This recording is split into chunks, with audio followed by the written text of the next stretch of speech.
Hey guys, I'm Sean Hammond with PremierGuitar.com. We are in Anaheim, California at the quietest booth at the show, Taylor Guitars. We got Andy Powers here. Andy, how's it going? It's going pretty well. It's quiet in this little room, but busy out there from what I understand.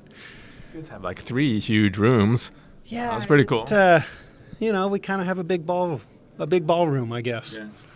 So tell us about the guitar we just heard on the intro. It's sort of a slope shoulder-ish design. What do you guys call it?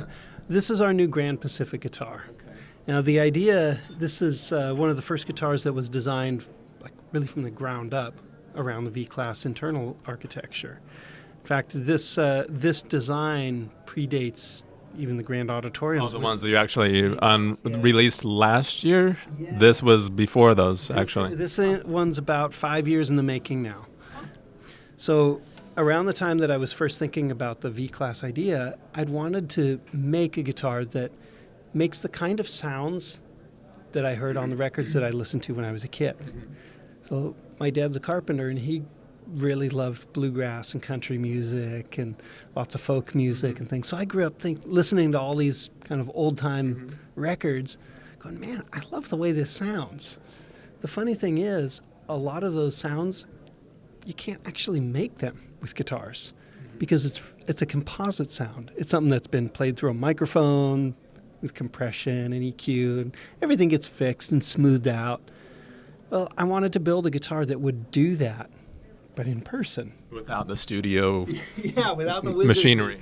I don't want the wizard part of it. And so I realized, well, I need a better system to build with if I want more independent control over the way these guitars work. That's what we have here. So this is a guitar, it's in a lot of ways, it's a new sound for Taylor, or it's a kind of a new sound.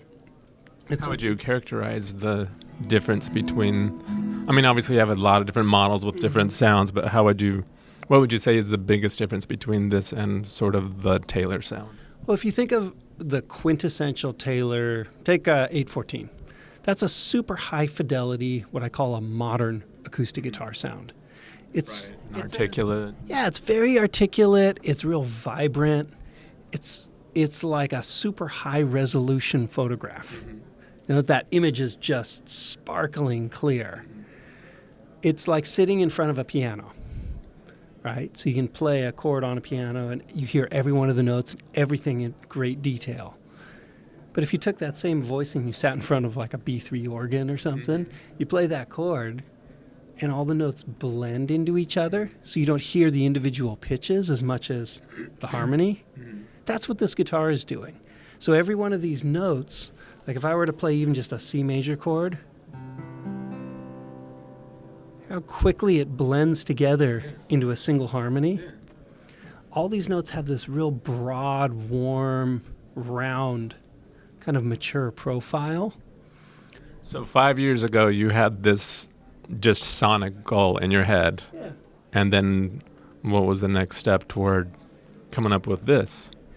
Well, I had Did you think of specific shapes first? Originally, I was thinking a dreadnought, like a conventional dreadnought shape. So the first one I built was based off that. Second one I built was based off that. The third one was this shape. Went, man, this is really fun. Let me make a shape that helps encourage this sound, something that would specifically make this voice. So what we're hearing is a combination of the V-Class architecture with its volume and sustain and that super cool intonation and this balance, shaped by, in this case, a pretty classic traditional tone wood pairing, mahogany and spruce, with this new unique body shape. Was the V-Class development something that happened along the way, or did that stuff sort of occur to you before? It was actually right at the same time, because I was thinking about the V-Class guitar trying to make this sound. And so this was really the first V-Class design that I'd come up with. Were they like 2 ideas that occurred at the same time, or one caused the other? It was more of a desire to build something like this that led to the V-Class. No. Okay, so V-Class has been around for a year and a half? Yeah, at least in the marketplace. But you want to kind of quickly summarize what V-Class means for people. It's guys are looking up gear stuff all the time, and so they kind of recognize the name but maybe forget the particulars. Yeah, what it is a different internal architecture for the guitar.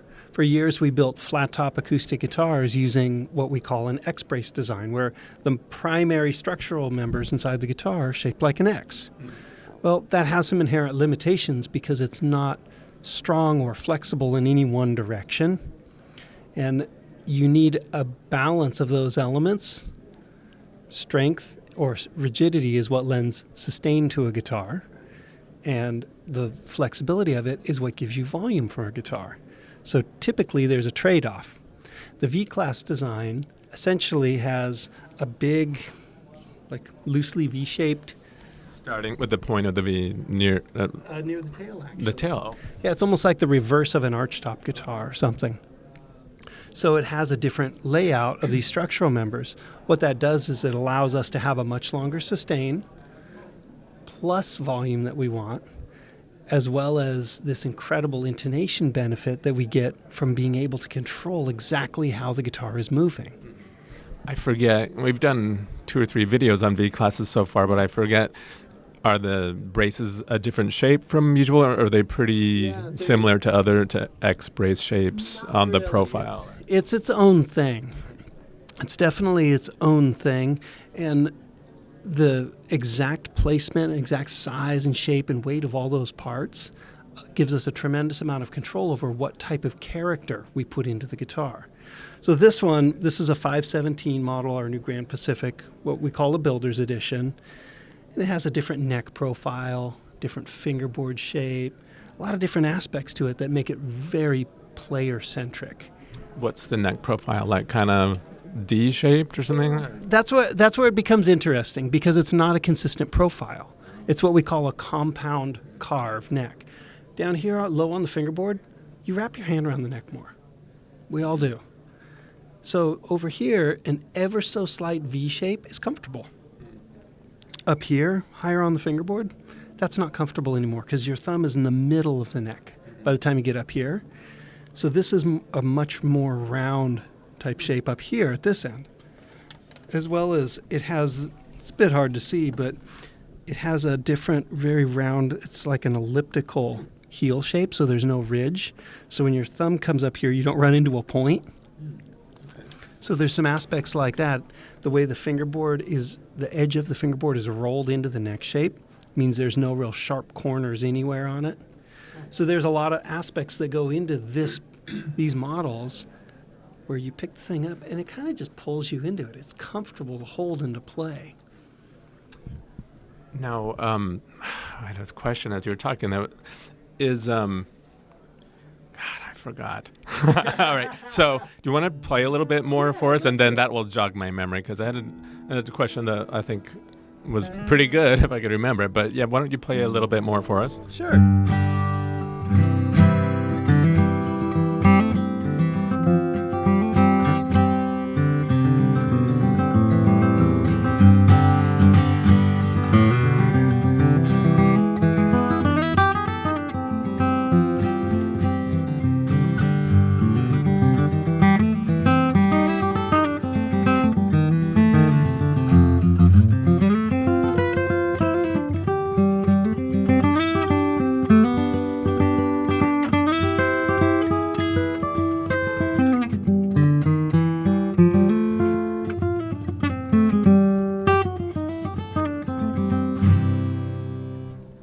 It's a really nice, classic, lived-in sound, kind of. Yeah, it's a mature sound. I remembered my question. So you guys have been changing a lot with the recent designs, the V-Class stuff. Does the bolt-on neck remain the same? It does. It's the same Taylor neck system with the two angled spacers in there, because that system, man, it works good. It really works well. It serves a musician well, because of course, in the factory, it gives us the ability to set the guitar up exactly how we want it to be, with exactly the right height, bridge, and saddle. We're not chasing that thing around and, making some of the guitars better and some of them a little less good based on the neck angle. We get to set it exactly where we want. But later in the future, as all guitars age, they will need a neck reset at some point. It's just a function of the way wood ages in that oxidizing process, as well as the load of string tension and whatnot. But where a traditional French dovetail or tapered dovetail, and that's a whole lot of work to reset. It's really tricky and pretty invasive operation. This takes a couple of minutes. It takes about 10 minutes. You take the strings off, put a different set of spacers in, put it back together, restring it. You're good to go for another 30 years. Cool. So Grand Pacific 5. This one is a 517 model. That's what we're calling this new Grand Pacific body shape. And how much does it go for, like this version? Oh, The expression system, right? Yeah, this one has the expression system too, and this Wild Honey Sunburst top finish. I should check. I think it's about $2,600 or something. All right. Somewhere in that range, I think. They can go to your website after and then check it out. Why don't we? I What? just make them. So next up is Okay, so this is a 512 12-fret guitar. Is what's also new for this coming year, for 2019, is we're adopting the V-Class architecture into our grand concert, our smallest body shape. Now, one of the fascinating things with this design, the V-Class platform, is it allows a lot more distinction between the different guitars. So we've all heard, a rosewood guitar sounds so different than a mahogany guitar and a maple guitar and this and that. But the reality is they sound like guitars. If you line them all up and you blindfold a bunch of people, you're probably going to hear a fairly subtle distinction between them. I think we guitarists like to think that we can attribute all these sonics to things that our eyes show us, but yeah, but can we really? When you go, really? Right. Really? I mean, what pick you're using can matter more, what strings you put on the guitar, how much coffee you drank that day. Like, all of those things matter, Right. you know? Well, with the V-Class guitars, it's fascinating because those distinctions can be made a lot more broad. They're bigger differences than they ever were. So in this case, this is a similar wood pairing as that Grand Pacific. This one's a Lutz spruce top with mahogany on the back and sides. Completely different response.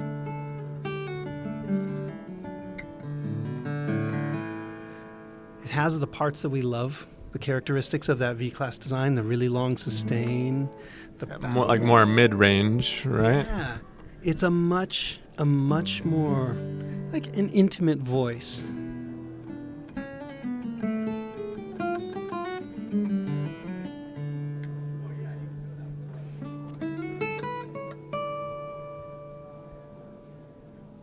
Interesting. Sometimes, at times, it almost felt like there was a little mid-range scoop in there. Yeah. But Yeah, okay. Depending on how you articulate the strings, all of those changes, you can hear them really clearly. I mean, if I played with a different flare.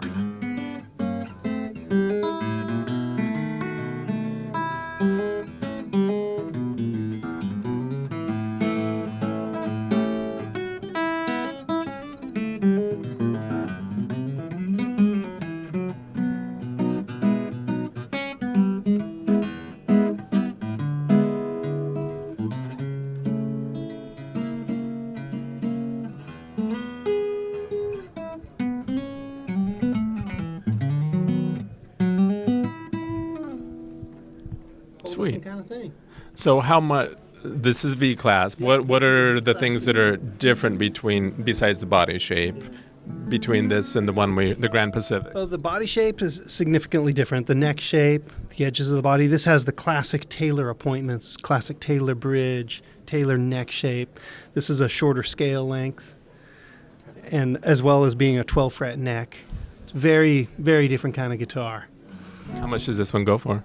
It's about the same price, I think. Okay. Yeah, similar kind of thing. So there's a lot that's new for this year. We have the Grand Pacific guitars. We're building those as a 717, a rosewood version, the 517 mahogany spruce version, as well as a 317 sapele and spruce version, as well as a whole bunch of our V-Class grand concert guitars now. So it'll be a 3 and 5 and 800 Deluxe, 12-fret neck versions, 14-fret neck versions, a lot of different flavors of guitars. There's a lot of good stuff. Nice.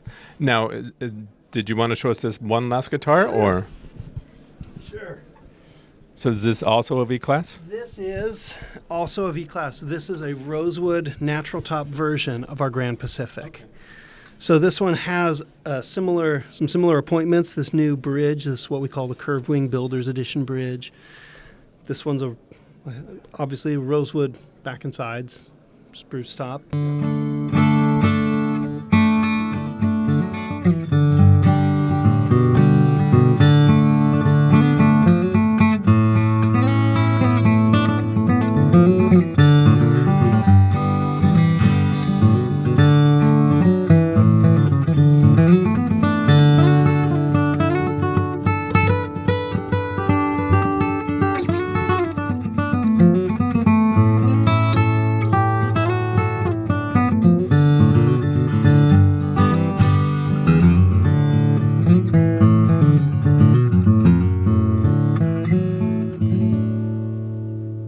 Nice. So is this pretty much in the same price range as the first one? Yeah. When I designed these guitars, I wanted to kind of decorate them pretty similar with similar cosmetic features. They're not real lavish guitars. There's not a ton of real heavy ornamentation because I see this as an instrument first. It's meant to feel good. It's meant to sound good. That's what it needs to do to serve a player really well. So with that, I'm pretty happy with the way these came out. Yeah, they sound really nice. These are really cool guitars. Yeah, they sound very nice. Do you want to tell people where to go online to find out more about the new Grand Pacific and the other V-Class developments? Yeah, absolutely. For more information, check out taylorguitars.com. Cool. Thanks, Andy. It's my pleasure. Thanks for joining us, guys. Sean Hammond with PremierGuitar.com.